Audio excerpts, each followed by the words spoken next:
पिता, हम आज के वचन के लिए आपके आभारी हैं और मेरी प्रार्थना है कि वो हमारे जीवन में प्रभावित करेगा और हमारी मदद करेगा अपने दिल की रक्षा करने में। अब यदि आज मैं यहाँ ऊपर मंच पर आई होती और आपको बताया ना होता कि मैं किस विषय पर सिखाने वाली हूँ, बल्कि ये कहा होता, मुझे इस सप्ताह पता चला है कि मुझे दिल की बीमारी है और यही सच्चाई है कि मुझे ये बीमारी है। यहाँ बैठे हर व्यक्ति और मेरा दिल एक ही अवस्था में है और हर बार जब मैं डॉक्टर के पास जाकर चेकअप करवाती हूँ, जैसा मैं साल में एक बार करवाती हूँ, वो हमेशा मेरे दिल को जांचते हैं। मुझे विश्वास है कि एक मसीह को अपने दिल की जांच उससे ज्यादा करवानी चाहिए, क्योंकि ये बिल्कुल सच्ची और हैरानी की बात है कि हम सब रस्में पूरी कर सकते हैं और वो सब मसीह काम कर सकते हैं जो हम करते हैं, पर फिर भी हमारे दिल में धीरे धीरे कुछ प्रवेश कर जाता है जो हमें बहुत दुख पहुंचा रहा होता है और अन्य लोगों को दुखी कर रहा होता है, क्योंकि हम में जो होता है वही बाहर निकलता है।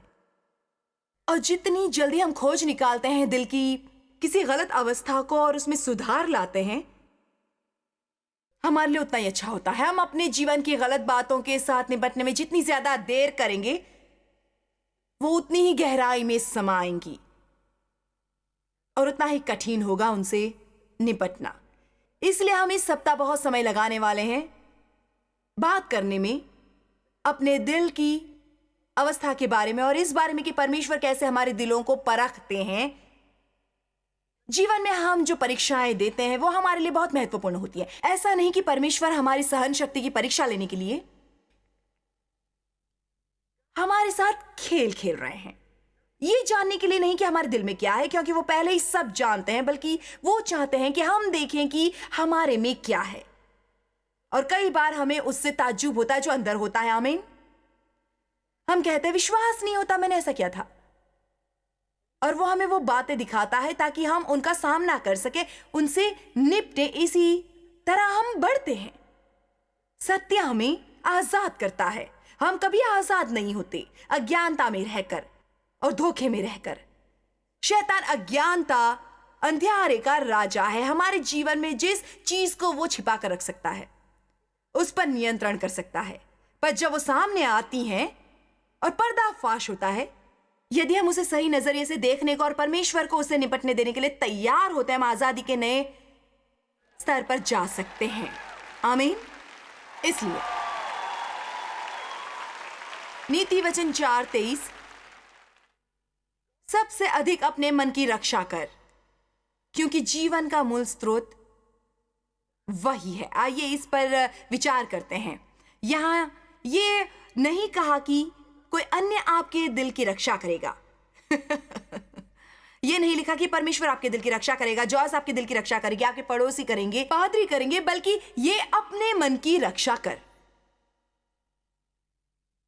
ये एक जिम्मेदारी है जो हम सभी को उठानी है। आज यदि आप यहां से कुछ और नहीं सीखेंगे तो केवल इतना समझ लीजिए कि आपकी जिम्मेदारी में अपने मन की रक्षा करने की। और मैं आपको ये बताना चाहती हूं कि ये एक पूर्णकालिक काम है। जानकारी नहीं होती कि किसी भी दिन हमारे सामने क्या आने वाला है। हमें पता नहीं होता कि कोई हमसे कुछ कहेगा जिससे हमें दुख होगा, फिर अचानक हमारे दिल में एक घाव होगा जिससे हमें निपटना होगा। हमें पता नहीं होता कब कोई हमें निराश करेगा, धोखा देगा या जरूरत के समय सहायता नहीं करेगा। आपको बिल्कुल नहीं पता होता। मेरा मतलब है आपको कोई जानकारी नहीं है। मैं मानती हूं कि इसलिए हमें निरंतर पवित्र आत्मा के साथ काम करते रहना चाहिए ताकि हमारा दिल सही अवस्था में रहे। मेरे विचार से ये शायद फिर शर्तिया आपके लिए होगी। सबसे महत्वपूर्ण विचार गोष्ठी जिसमें आप पाए हैं, मैं इतना कारण बताती हूं क्योंकि हमारे भीतरी जीवन से ज्यादा महत्वपूर्ण कोई चीज नहीं। परमेश्वर के साथ चाल में कुछ ऐसी चीजें रही हैं जो मेरे लिए जीवन बदलने वाली साबित हुई। जब मेरा नए सिरे से जन्म हुआ था, जब मैं आत्मा से भरपूर हुई थी, जब मैंने केवल परमेश्वर के हाथ को खोजने की बजाय उनका चेहरा खोजने के महत्व के बारे में सीखा था। बात थी सीखने के लिए, क्योंकि परमेश्वर की उपस्थिति बहुमूल्य होती है, केवल वो नहीं जो हमारे लिए है। इसलिए ये मेरे लिए सचमुच महत्वपूर्ण थी। पर उनमें से एक और चीज तो भीतरी जीवन। ये सीखना वो जीवन है जो सचमुच मेरे भीतर है। क्या आप ये जानते हैं आपकी परिस्थितियां आपका असली जीवन नहीं है। जीवन ये नहीं कि आप किस तरह से घर में रहते हैं, किस तरह नौकरी करते हैं, आप खाते क्या हैं, आप पैसे कितने खर्च करते हैं, बिल्कुल भी नहीं। दुनिया में दुखी अमीरों की कमी नहीं है। सफल दुखी लोगों की कमी नहीं है, ऐसे लोगों की कमी नहीं जो बड़े घरों में रहते हैं और बहुत दुखी होते हैं। मुझे ये कहना है कि जीवन की बढ़िया चीजों का आनंद उठाने में कोई बुराई नहीं है, बिल्कुल भी नहीं। परमेश्वर हमें आशीष देना चाहते हैं, पर वो आपका असली जीवन नहीं है।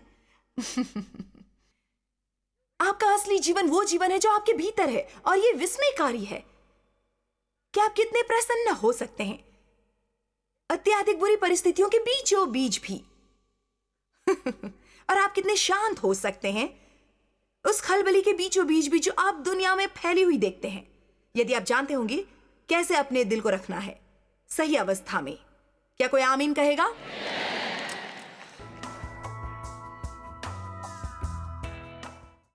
मत्ती 5:8 के अनुसार धन्य है वो जिसके मन शुद्ध हैं, क्योंकि वो परमेश्वर को देखेंगे। ये बढ़िया है।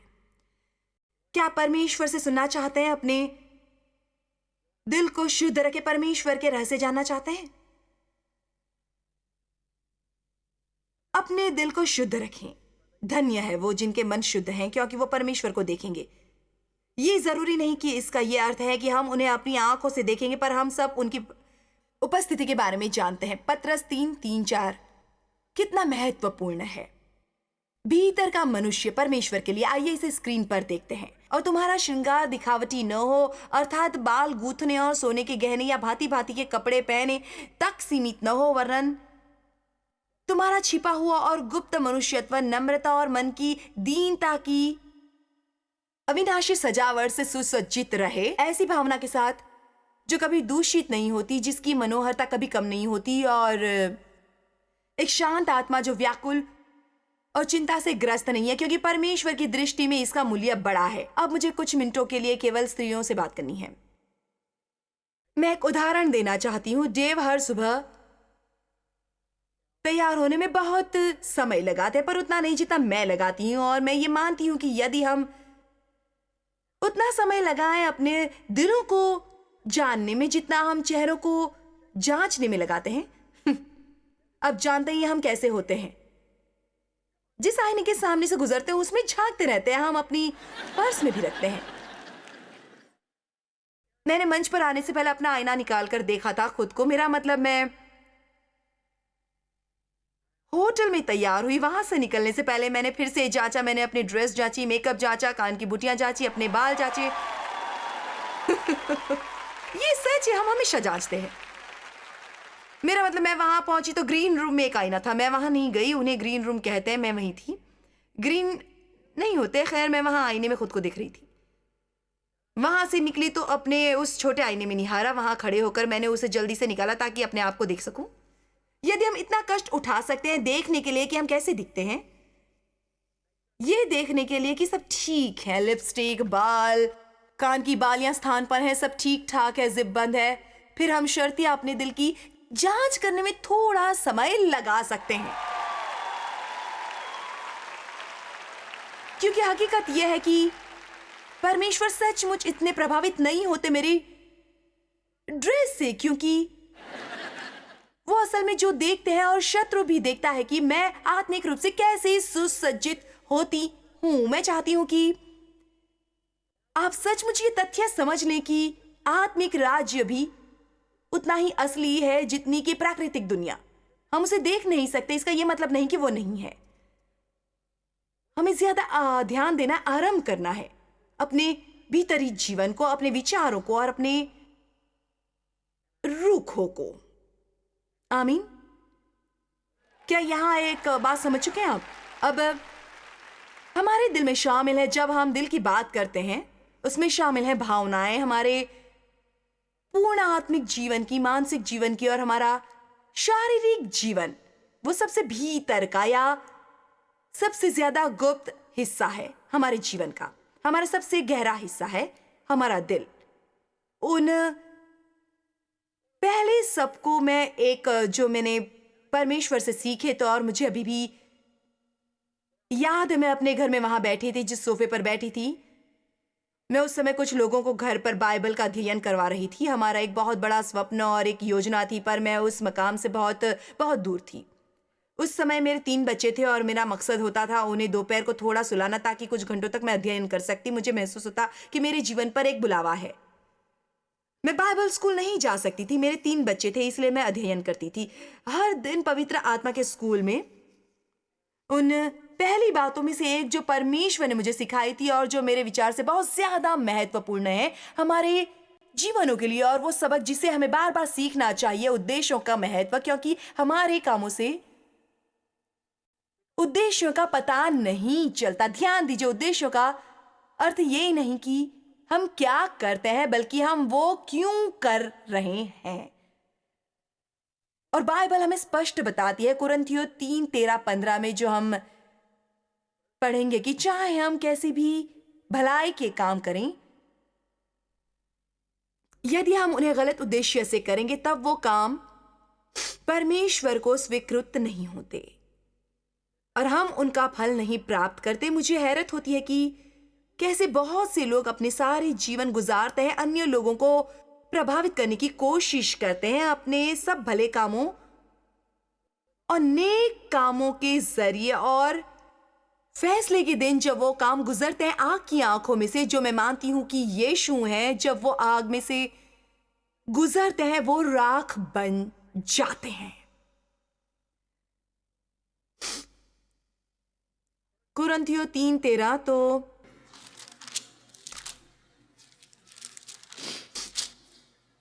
तो हम में से हर एक का काम स्पष्ट और खुलकर प्रकट हो जाएगा, उसका असली उद्देश्य सामने आएगा, क्योंकि वो मसीह का दिन उसे बताएगा, इसलिए कि आग के साथ प्रकट होगा और वो आग हर एक का काम परखेगी कि कैसा है। जिसका काम उस पर बना हुआ स्थिर रहेगा, उसके प्रयासों का कोई भी फल बच जाएगा। परीक्षा के बाद वो मजदूरी पाएगा, और यदि किसी का काम परीक्षा में जल जाएगा तो वो हानि उठाएगा, वो सब कुछ और अपना पुरस्कार गवा देगा, पर वो आप बच जाएगा, परंतु आग से जलते जलते। हमें अपने कामों के द्वारा मोक्ष नहीं मिलता, बल्कि हमारा मोक्ष आधारित होता है परमेश्वर की दया और कृपा पर और यीशु मसीह के बहे हुए रक्त पर। हमें स्वर्ग में पुरस्कार मिलता है उन पवित्र कामों का जो हमने यहां धरती पर किए होते हैं, परंतु केवल पवित्र कामों के लिए, केवल उनके लिए जो हम सही कारणों के लिए करते हैं। गलत कारण क्या हो सकते हैं? मत्ती 6 से हमें थोड़ा ज्ञान मिलता है। उनके अनुसार जब आप प्रार्थना करें, अपने सबसे गुप्त कमरे में जाएं जहां कोई आ जा ना सके, और प्रार्थना करें कि आपकी प्रार्थना गुप्त रहे ताकि आपका स्वर्गीय पिता आपको खुले में पुरस्कार दे सके। यहां से नहीं कहा है कि खुले में प्रार्थना करना गलत है, बल्कि ये कि सबको दिखाने के लिए प्रार्थना करना गलत है। और ये लिखा है कि जब तुम भले काम करो, इसलिए मत करो कि सब तुम्हें भला समझें। और यदि हम ईमानदार बनेंगे, और अपने साथ ईमानदारी बरतना सचमुच बहुत कठिन होता है। जब आप इस तरह की सभा में आते हैं, आप अपनी पहचान के उन लोगों के बारे में सोचते हैं जिन्हें यहां होना चाहिए। आप कहते काश अमुक अमुक व्यक्ति यहां आया होता, काश मेरे बच्चे यहां आए होते, काश मेरा पति यहां आया होता। शुभ समाचार यह है कि आप यहां हैं, परमेश्वर आपको यहां लाए हैं, सो ये आपके लिए है। किसी अन्य के बारे में सत्य का सामना करना आसान होता है, अपने बारे में सच का सामना करना आसान नहीं होता। पर यदि हम वो कर सकें तो हम एक नए स्तर पर जाते हैं। इसलिए यदि हम अपने साथ ईमानदार बनेंगे, हमें स्वीकार करना पड़ेगा कि जब तक हम ज्यादा ज्ञान प्राप्त नहीं करते और ज्यादा सीखने के लिए हमें परमेश्वर के साथ कई बार युद्ध करना पड़ता है। हम सचमुच एक दूसरे को प्रभावित करना चाहते हैं। इतने मासूम मत बनो, मेरे साथ ऐसा करने की कोशिश मत करें। आप सभी के चर ऐसे। मैं पिछले 2 या 3 सालों से इस नतीजे पर पहुंची हूं कि हम आजादी का अरत्ती भर अर्थ नहीं जानते होते जब तक हम अन्य लोगों को प्रभावित करने की जरूरत महसूस करते हैं।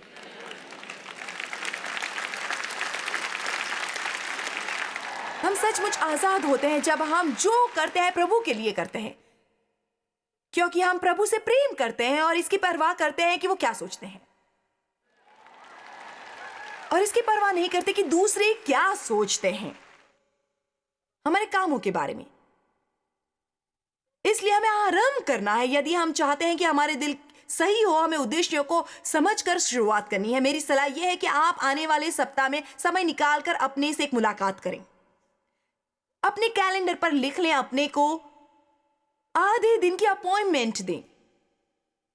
यदि आप अपने को इतने समय तक सहन नहीं कर सकते, फिर थोड़ा करके समय दें। मुझे निजी रूप से अपने साथ समय गुजारना पसंद है, पर उस मकाम तक पहुंचने में कुछ समय लगेगा। अपने साथ एक मुलाकात कीजिए और फिर अपने से पूछिए कि मैं ऐसा क्यों करता हूं। मेरी एक बात हमेशा याद रखिएगा, यदि आप सच मानेंगे तो आपको अति व्यस्त रहने की जरूरत नहीं होगी, क्योंकि आप उस 4 घंटे की मुलाकात में कई काम निकाल सकते हैं। क्योंकि ज्यादातर हल से भी नतीजे होते हैं, हम उन्हें क्यों नहीं कर रहे हैं। कोई मुझसे यह चाहता है, मैं उसे नाराज नहीं करना चाहती, या हमें नहीं जानते हो। मैं इसलिए काम करती थी क्योंकि मैं जानती थी क्या चल रहा है। मुझे कुतूहल होता था। मैं सच कह रही हूं, मैं दलों और समितियों में शामिल होती थी क्योंकि मैं जानना चाहती थी कि क्या चल रहा है। मैं बात कर रही हूं गिरजे के दलों की और समितियों के बारे में। मैंने अपने पति से बहुत निवेदन किया, बहुत दबाव डाला कि वो गिरजे के सम्मानित सदस्य बने, और देव बिल्कुल ये नहीं चाहते थे। इसका कारण यह है कि असल में किसी को प्रभावित करने की कोशिश नहीं करते थे। वो परमेश्वर से और अपने जीवन से प्रेम करते थे, पर मैं जानना चाहती थी कि क्या हो रहा है। मैं चाहती थी कि सदस्यों की सभाओं में जाएं और घर आकर मुझे सब बताएं। आपको जानकर हैरानी होगी कि आप अपने बारे में क्या जानेंगे यदि आप बनेंगे सचमुच सचमुच ईमानदार। मैं पार्लर से संबंधित एक कहानी अक्सर सुनाती हूं, और ये उन दिनों की थी जब सब लोग बड़े नकली हीरो वाले यीशु पिन लगाते थे। किसी को वो यीशु पिन याद है? ठीक है, किसी बार शायद आज भी मौजूद हो, है ना? तो मैंने पार्लर में वो लगाया हुआ था, और वहां एक स्त्री को वो बहुत पसंद आया, और उसने कहा कि ओह, ये सचमुच अच्छा है। मेरी सेवा कर रही स्त्री ने बताया कि वो एक कैंसर के अस्पताल में नर्स थी। तब उस स्त्री ने मुझे बताया, दरअसल मैं एक मसीह हूँ, पर मुझे एक कठिनाई है। मुझे लोगों को यीशु के बारे में बताना बहुत अच्छा लगता है, पर अस्पताल में हम ये नहीं कर सकते। ये सुनकर मुझे विचार आया कि यदि उसके पास ये पिन होता, तब जब वो उन मरीजों के ऊपर झुकती तो वो यीशु के नाम को देख सकते। आप यहां तक समझ गए हैं ना? और उन नाम से, केवल उस नाम से ही उनका भला हो सकता था। मुझे विचार आया, चलो मैं दे देती हूं इन्हें अपना ये पेन दे देती हूं। और मुझे ये सचमुच महसूस हुआ कि मुझे गुप्त में ये करना चाहिए। फिर मैंने सोचा, मैं ऐसे कैसे करूंगी? यदि वो मुझसे पहले निकल गई तो? लगभग उसी वक्त मेरा मैनिक्योर कर रही लड़की ने उठकर कहा, माफ करना जॉयस्टिक पाउडर खत्म हो गया है, हमारा गोदाम बगल में ही है। मैं भाग कर जाती हूँ और लेकर आती हूँ, थोड़ा और ले आती हूँ, और मैं 1 मिनट में लेकर आ जाऊंगी। वो मुझे और स्त्री को अकेला छोड़कर गई। परमेश्वर ने मुझे बहुत बढ़िया मौका दिया था ये कहने का। मुझे सचमुच महसूस हो रहा है कि परमेश्वर चाहते मैं तुम्हें ये दे दूं, और उन्होंने मुझे इसके बारे में ये बताया, और फिर मुझे अपना काम करना चाहिए था। नहीं, मेरे मन में ये बात चल रही थी, उस दूसरी स्त्री को बहुत लाभ होगा यदि वो मुझे देते हुए देखेगी, और उसे समझ आएगी कि देना मसीह जीवन का अंग है, और उसे देने के लिए प्रोत्साहन मिलेगा। मैं बहुत बेवकूफ और कामी बन रही थी। जब मैं वहां से निकली, प्रभु ने कहा, आशा है तुम्हें आनंद मिला होगा, क्योंकि तुम्हें केवल वही फल मिलने वाला है। तब जैसे मेरी आंखें खुली और मैंने कहा, हे प्रभु, मैं शरीर के द्वारा चल रही थी। मुझे विश्वास है कि आपको ज्यादा समय सोचना नहीं पड़ेगा ऐसी कुछ बातें ढूंढने के लिए। अपने जीवन में हम चाहते हैं लोग हमें देखें, हमारी ओर ध्यान दें, हमारी प्रशंसा करें, हमारे प्रति कृतज्ञ हों।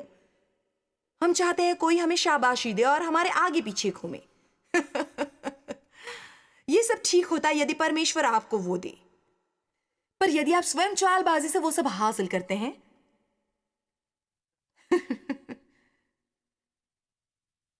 फिर आप अपना फल गवाते हैं। मैं नहीं चाहती कि मेरा समय व्यर्थ हो और मैं अपना पुरस्कार गवाऊं। इसलिए मैं आपको यह बताने आई हूं, और मैं बिल्कुल सच कह रही हूं कि मैं आपको प्रभावित करने के लिए नहीं आई। मैं यहां आपको सिखाने आई हूं, और सिखा कर रहूंगी। किसी ना किसी तरह आप संदेश समझ ही लेंगे।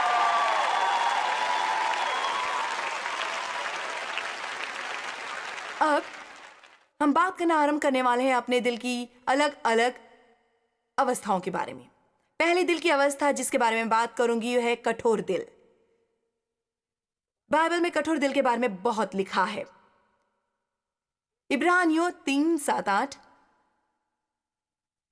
सो जैसा पवित्र आत्मा कहता है कि यदि आज तुम उसका शब्द सुनो तो अपने मन को कठोर ना करो, जैसा कि क्रोध दिलाते समय इज़राइल में हुआ था और परीक्षा के दिन जंगल में किया था। जब आप दिल को कठोर करते हैं, आप केवल वो सुनते हैं जो सुनना चाहते हैं, वो सुनना नहीं चाहते जो परमेश्वर आपसे कहना चाहते हैं।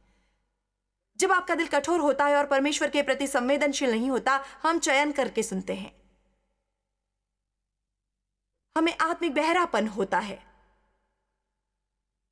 फिर हम चाहते हैं कि परमेश्वर हमसे बातें करें और वो हमसे बात कर रहे होते हैं, पर हम वो नहीं सुनना चाहते जो वो कहना चाहते हैं।